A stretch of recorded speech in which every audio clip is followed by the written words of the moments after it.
I'll take a look. Yeah. Got some. I'll go get it. All right.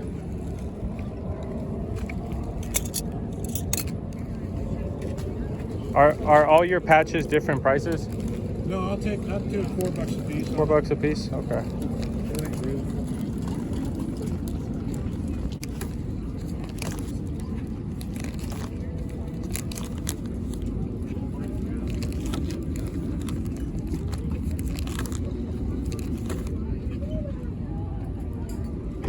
Or the gun show today too, but it shows here. That's all I brought with me, and it's just not priced. Okay. And the rest of this is Soviet. Yeah. Okay. Yeah.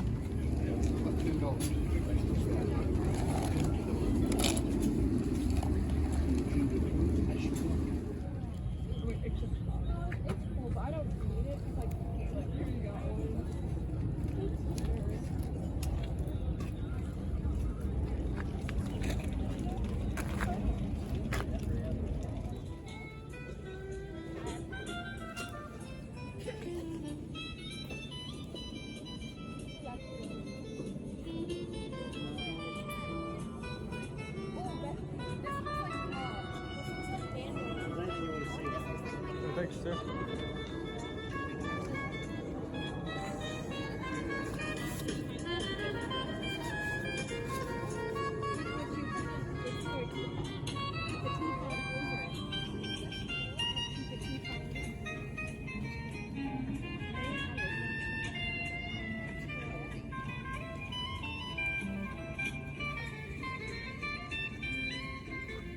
How much are you asking for the little booklets? $20 each. $20 each. If you want to see anything, let me know. I'll pull it out. Oh, thanks, sir.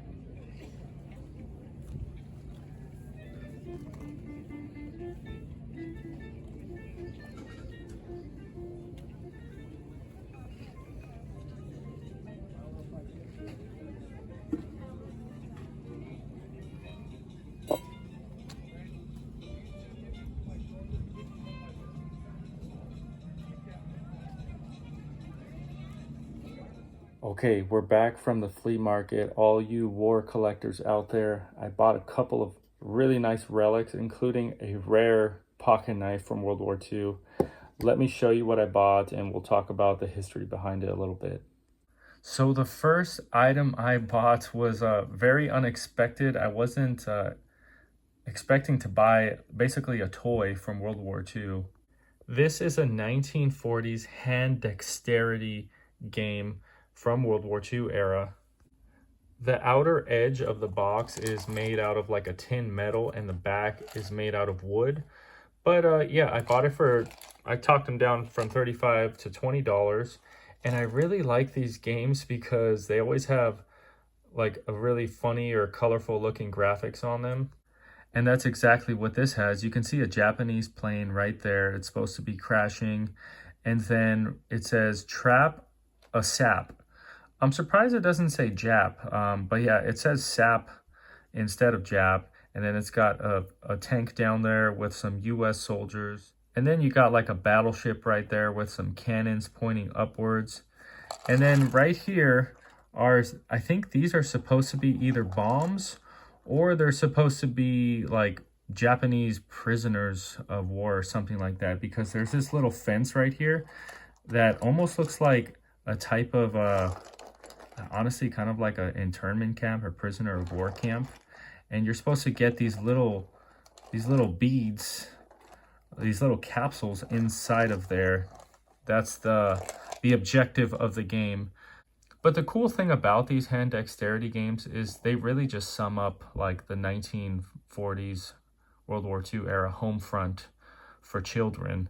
Like, not only were a lot of the wives and mothers and fathers very patriotic, but their kids were too. Their kids wanted to be like their dads or their uncles or their brothers. And they also pictured themselves in the war fighting against the Axis, the Japanese or the Germans or the Italians. And really, this was kind of like their gateway to doing that, which is really fascinating. And another thing is this is in pretty good condition too, which I like. So this is going to be a nice little collection piece on a shelf and a nice little talking piece too. So that's a really nice find. Let me show you what else I got. Next up is a very, very rare pocket knife. And I know what some of you are thinking, pocket knife, is that exactly World War II related? And this pocket knife is. Basically every man carried a pocket knife back then. And this is a special one because this is actually a military issue knife, not just to your normal servicemen, but specifically to US Army paratroopers during World War II. So I paid $50. He actually offered $50 right when I started looking at it. He had $100 on here, so that's an amazing deal. But what makes this knife very desirable is this is a very early spring assisted knife. You can see the button right here. That is what's gonna open up that knife. And this is the locking mechanism right here, so you can't accidentally press it if you have it locked. But this is something a paratrooper would be wearing on him. It's actually called an M2 knife, M2 pocket knife. These were issued to paratroopers because they needed one hand to grab a knife and potentially cut off their parachute when they were jumping into action. Now, unfortunately, that button mechanism is not working. It's gonna need to be repaired, which I plan on doing. But this is made by Schrade, Walden, New York. So Schrade is a very well-known knife manufacturer, especially by all you pocket knife collectors out there. When they hear Schrade, their ears kind of perk up because it's a very sought-after knife.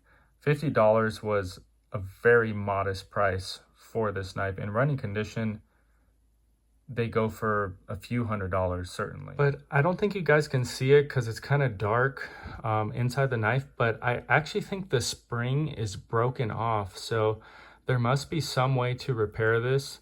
And I need your guys' help. If you have any experience with repairing these spring assisted knives, drop a comment down below. Let me know how to do it because this is definitely worthy of being restored. Well, that's it for the military hunt at the flea market, everybody. Let me know which out of these two items was your favorite, and did you see anything that I passed up that I should have maybe purchased?